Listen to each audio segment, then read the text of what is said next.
Hello అండి, అందరికీ నమస్కారం. Welcome back to our channel. Mohita కథ తర్వాత భాగం తెలుసుకుందాం. మోహిత ఆఫీస్ నుంచి వచ్చేసరికి అందరూ రిలాక్సింగ్గా కూర్చుని కబుర్లు చెప్పుకుంటున్నారు. పరిమళమ్మ గారు మోహితతో, మమ్మల్ని ఎక్కడికైనా తీసుకువెళ్తావా అని ఎదురు చూస్తున్నాం తల్లి అంది.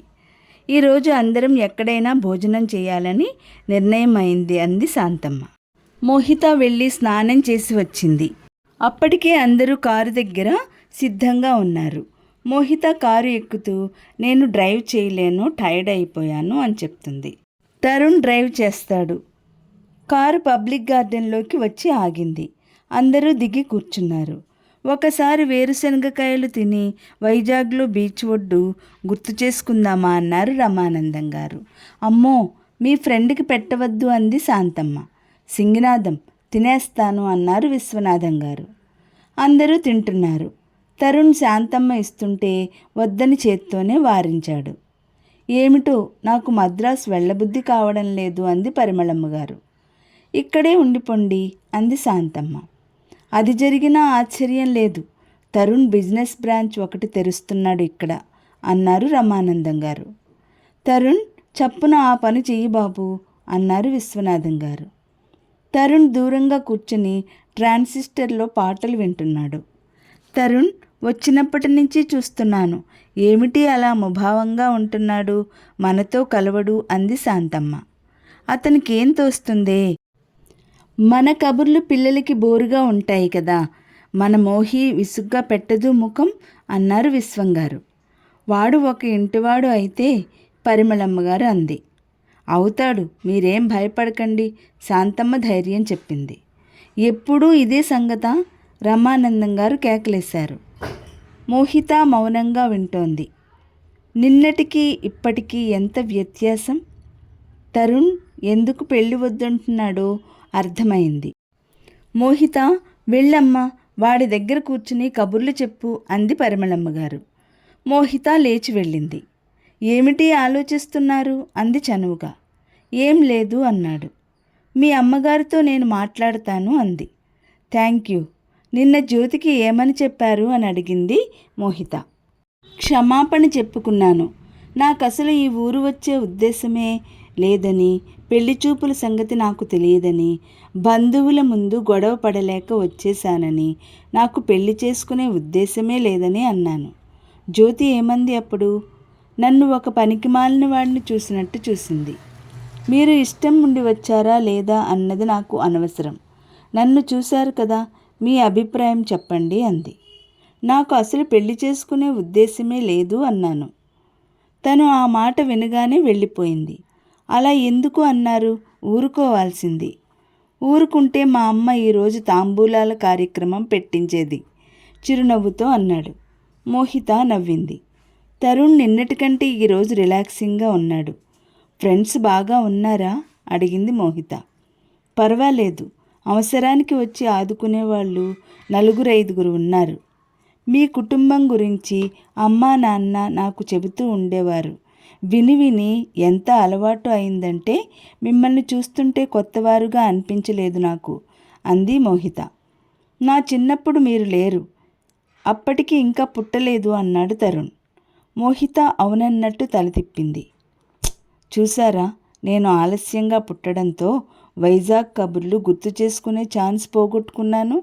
పర్వాలేదు, అసలు పుట్టారు కదా, ఆ కబుర్లు వినే ఛాన్స్ దొరికింది అన్నాడు తరుణ్. మోహిత పక్కున నవ్వింది. అతను నవ్వాడు. దూరం నుంచి ఈ ఇద్దరినీ చూస్తున్న రమానందం అన్నారు.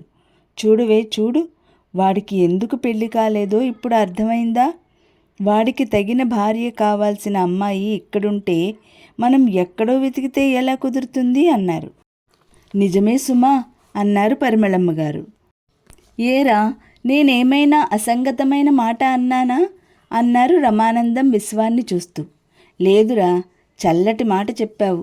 మనం కలుసుకునేసరికి మన పిల్లల పెళ్ళిళ్ళు కాకపోవటం మనిద్దరి అదృష్టం అన్నారు విశ్వనాథం రమానందం గారి చెయ్యి 2 చేతుల్లోకి తీసుకుంటూ. నేను తరుణ్ణి చూడగానే అనుకున్నాను, కానీ మీరు ఏదో సంబంధం అంటే ఇక నోరు మెదపలేదు.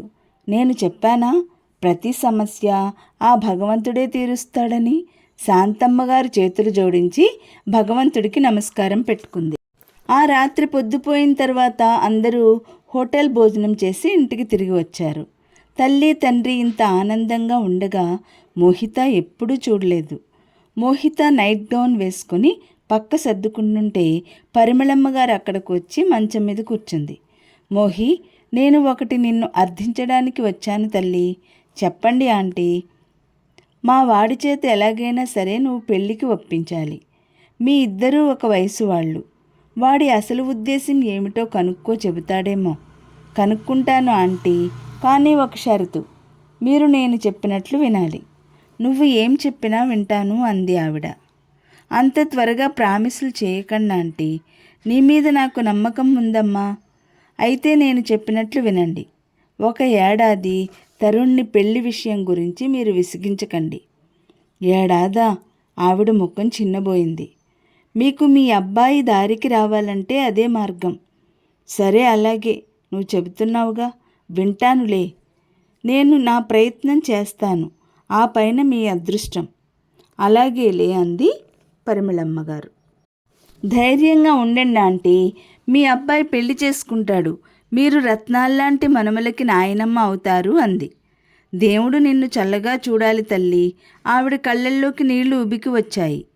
అమ్మ అంటుంటుంది వినలేదు, మనందరినీ ఆ దేవుడే చల్లగా చూస్తాడని అంది మోహిత. సరే మోహి, ఇలా అందని మీ మామయ్యకి కూడా చెబుతాను అంటూ వెళ్ళింది ఆవిడ. 10 నిమిషాల్లో ఆవిడ తిరిగి వచ్చింది. మీ మామయ్య నువ్వు ఎలా చెబితే అలా చేద్దాం అంటున్నారు. మేం ఏడాది కాదు, నువ్వు చెప్పే వరకు వాడి పెళ్లి మాట ఎత్తం, సరేనా? అమ్మో, నా మీద అంత పెద్ద బాధ్యత పెట్టద్దు అంది నవ్వుతూ. మీ అమ్మ చెప్పిన దేవుడే నిన్ను మాకు చూపించాడు, చిట్టి తల్లివి. ఆవిడ ఎంతో ఆప్యాయంగా మోహిత 2 బుగ్గలు పుణికి ముద్దు పెట్టుకుంది. మోహితకి చాలా సంతోషం వేసింది. అత్తయ్య మామయ్యకి కౌన్సిలింగ్ ఎలా తీసుకోవాలా అని తను వర్రీ అవుతోంది. వారే దోవకి వచ్చేశారు. మోహిత పడుకోబోయి మళ్ళీ లేచి కూర్చుంది. ఈ మంచి వార్త తరుణ్కి చెప్పాలనిపించింది. రేపు ఉదయం ఏదో ఫార్మాలిటీగా చెప్పేయడం సాధ్యం కాదు. ఇది అతనికి ఆనందం కలిగిస్తుంది. ఆనందం కలిగించేది వెంటనే చెప్పాలి. మోహిత తలుపు తీసుకుని తరుణ్ గదిలోకి వచ్చింది. నాన్న మామయ్య వరండాలో మంచాలు వేసుకుని కబుర్లు చెప్పుకుంటున్నారు. అమ్మ ఆంటీ పరుపులు వేసుకుని ముందు గదిలో పడుకుని మాట్లాడుకుంటున్నారు.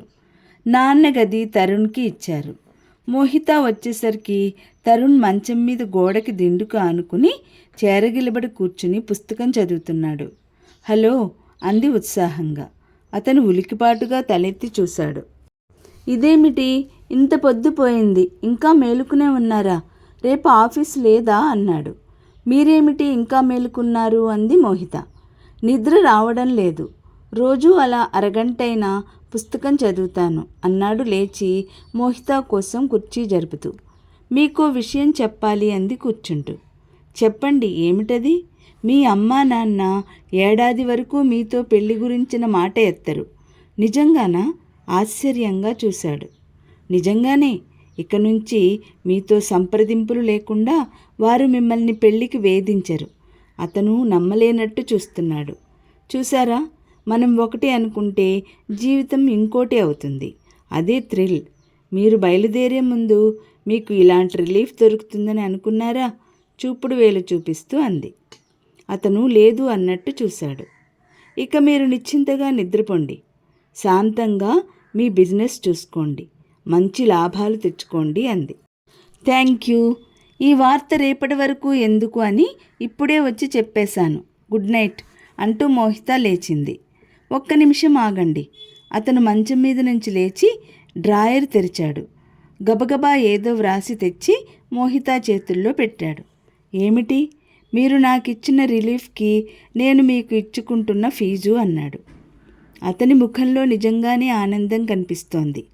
మోహిత చూసింది. అది బ్లాంక్ చెక్. తరుణ్ సంతకం చేసి ఉంది. ఇదేమిటి బ్లాంక్ చెక్ ఇచ్చారు అంది. మీ ఇష్టం వచ్చినంత వేసుకోమని. నేను చాలా వేసుకుంటే? మీరు ఎంత వేసుకున్నా నా ప్రాబ్లం తీరిన రిలీఫ్ ముందు తక్కువే అన్నాడు. మోహిత చెక్ చూపిస్తూ మీ సంపాదనకి ఆదాయానికి మించి వేసేస్తాను భయపెడుతూ అంది. వెయ్యండి, నాకేం భయం లేదు. ఎక్కడైనా అప్పు చేసి తీర్చి మళ్ళీ దానికోసం సంపాదిస్తాను. అమ్మ నన్ను పెళ్లి విషయంలో విసిగించకుండా ఉంటే నేను ఎంతైనా సంపాదించగలను అన్నాడు తరుణ్. తరువాత కథ రేపటి వీడియోలో తెలుసుకుందాం. ఈ వీడియో లైక్ చేయండి, షేర్ చేయండి. మొదటిసారిగా చూసిన వాళ్ళు సబ్స్క్రైబ్ చేసుకోండి.